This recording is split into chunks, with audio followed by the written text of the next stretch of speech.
Good afternoon. This is Akashvani and I'm Naresh Margo with the midday news.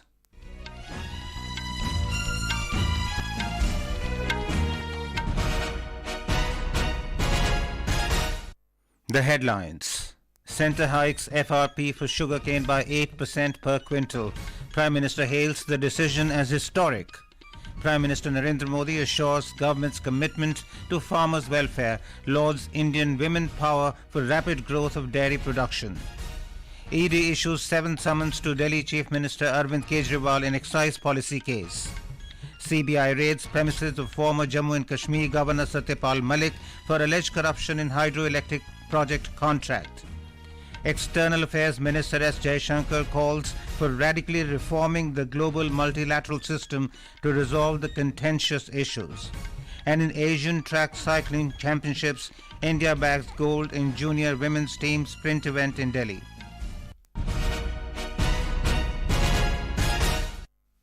Prime Minister Narendra Modi has said that the government is committed to fulfilling every resolution related to the welfare of farmers across the country.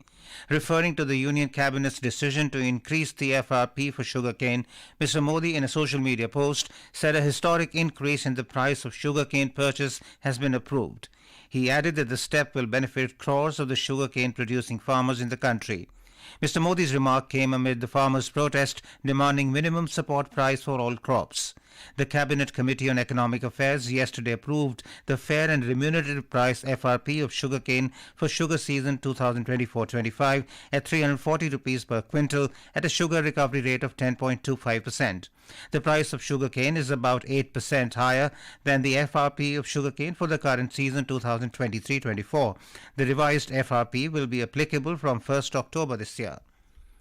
Prime Minister Narendra Modi has said that India's dairy sector is growing at 6% above the world average with an annual turnover of 10 lakh crores, and that the real strength of India's dairy sector is the power of women. Addressing the Golden Jubilee celebration of Gujarat Milk Marketing Federation GCMMF, popularly known as Amul, at Narendra Modi Stadium in Ahmedabad, the Prime Minister said Amul's success is a testimony to women-led development. Lauding the contribution of Amul in making the farmers and women self-reliant, the Prime Minister underscored the importance of enhancing the economic power of women to realize the vision of a developed India. He also focused on developing the rural economy and the empowerment of marginal farmers to fulfill the dream of a developed India. आज जब Bharat women lead development के मंत्र के साथ आगे बढ़ रहा है तो भारत के डेयरी सेक्टर की ये सफलता उसके लिए एक बहुत बड़ी प्रेरणा है। मैं मानता हूं कि भारत को विकसित बनाने के लिए भारत की प्रत्येक महिला की आर्थिक शक्ति बढ़नी उतनी ही आवश्यकता है। इसलिए हमारी सरकार आज महिलाओं की आर्थिक शक्ति बढ़ाने के लिए भी चौतरफा काम कर रही है। Mr. Modi focused on a series of initiatives that are being taken by the government to improve the health of our cattle and for empowerment of the cattle-growing farmers.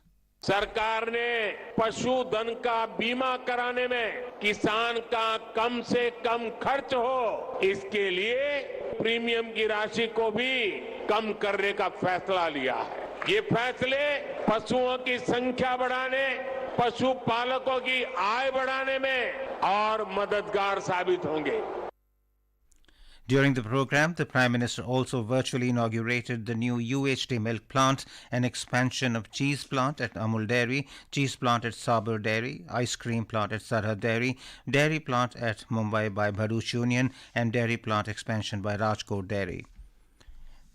Prime Minister Narendra Modi inaugurated and laid the foundation stone of projects worth over 13,000 crores at Tarab in Mehsana today. These include the launch of BharatNet Phase 2 Gujarat Fibre Grid Network Limited, which will provide high-speed internet to more than 8,000 Gram Panchayats. External Affairs Minister Dr. S Jaishankar has stressed on the need to radically reform the multilateral system. Speaking at a panel discussion in the Raisina dialogue this morning, Dr. Jaishankar said when the UN was invented, it had approximately 50 members and now it has 4 times the members. He said it is a common sense proposition that it cannot continue the same way when it has 4 times the members. The External Affairs Minister said, if we look at the last 5 years, for all the big issues, we have not been able to find a multilateral solution, so the lack of results demonstrates the case for reform. He said it is equally important that global rules are not gamed for unilateral benefits. Dr. Jaishankar said India has shown that values, interests and sentiments can all contribute to the common good. The External Affairs Minister said India is a bridging power to a great degree, and that has reflected under its G20 presidency.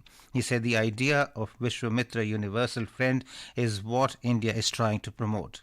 The UN, when the UN was invented, it had approximately 50 members. We have 4 times the members. So it's a common sense proposition that you can't continue the same way when you have 4 times the members. And we've also seen all the big issues. In a way, we have not been able to find multilateral solutions. So the lack of results demonstrate the case for reform. But there's a larger, I think, global conversation and a global rebalancing as well, which is bigger than the UN.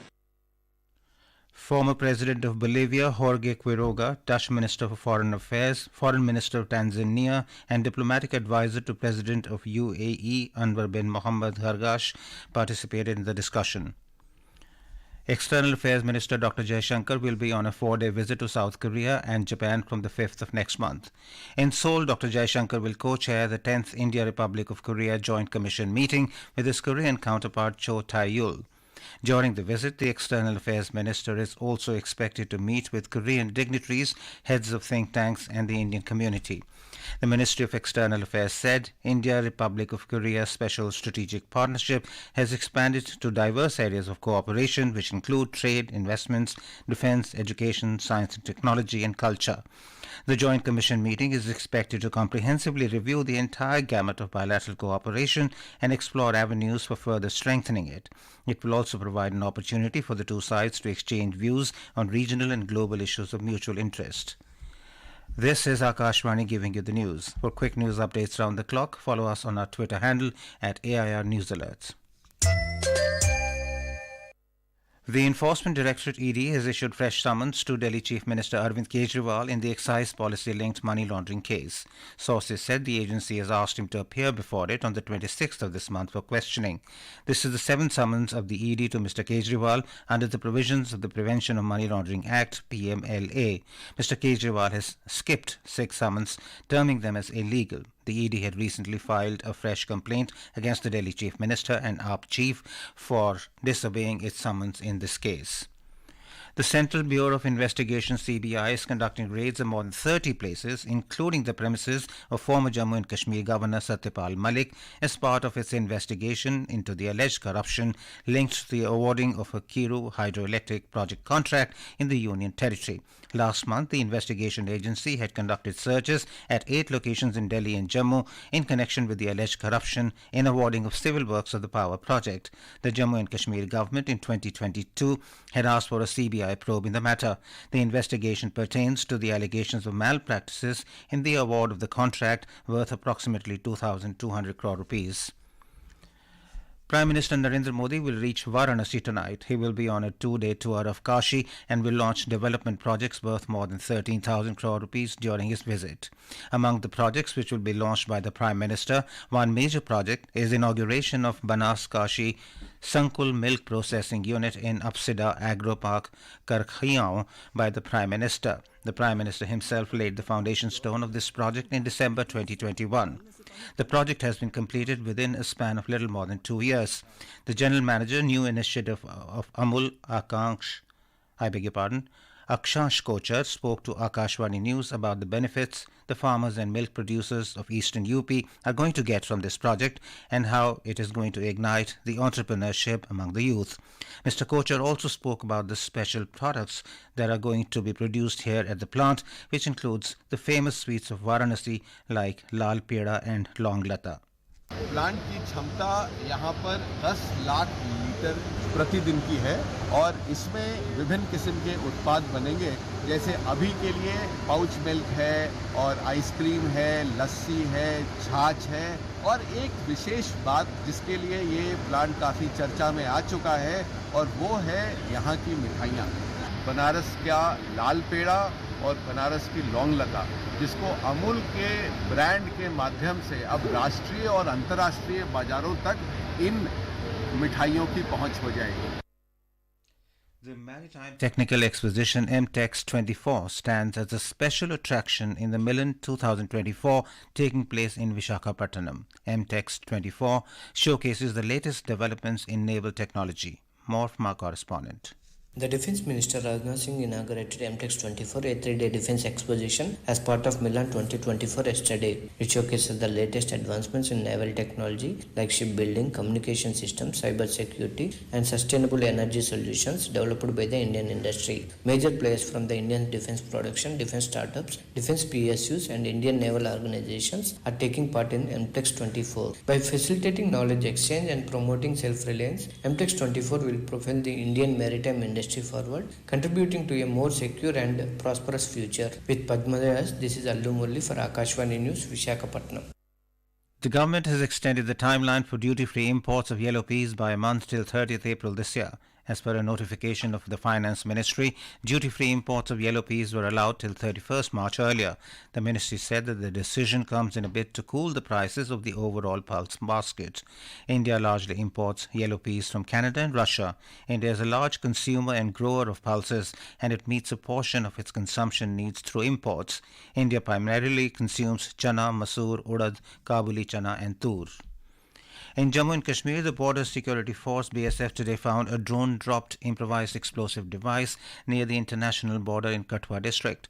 Akashvani Jammu correspondent reports that the IED was found in the Manyari post area near the zero line during a search operation that was launched after the BSF troops noticed the movement of a Pakistani drone in the morning hours and opened fire to bring it down.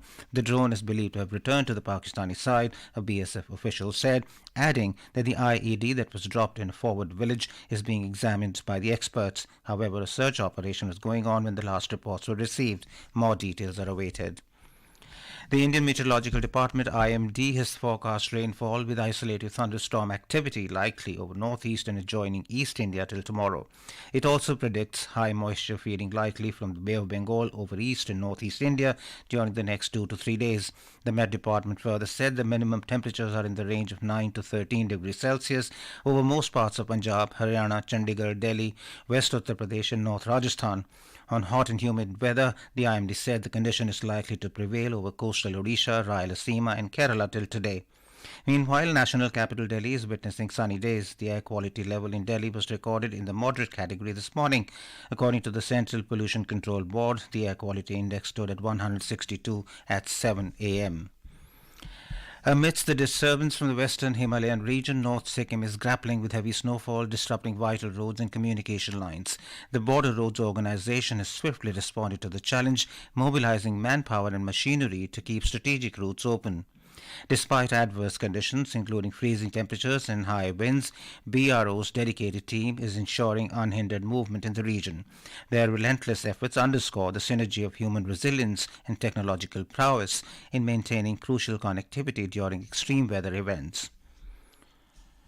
In Pune Open Tennis, the match between India's R. Ramanathan and Alexis Zakharov of Russia in the men's singles pre-quarters is underway at the Mahalanj Balewadi Tennis Stadium in Pune. Currently, Zakharov is leading the match with a score of 6-4 after the first set.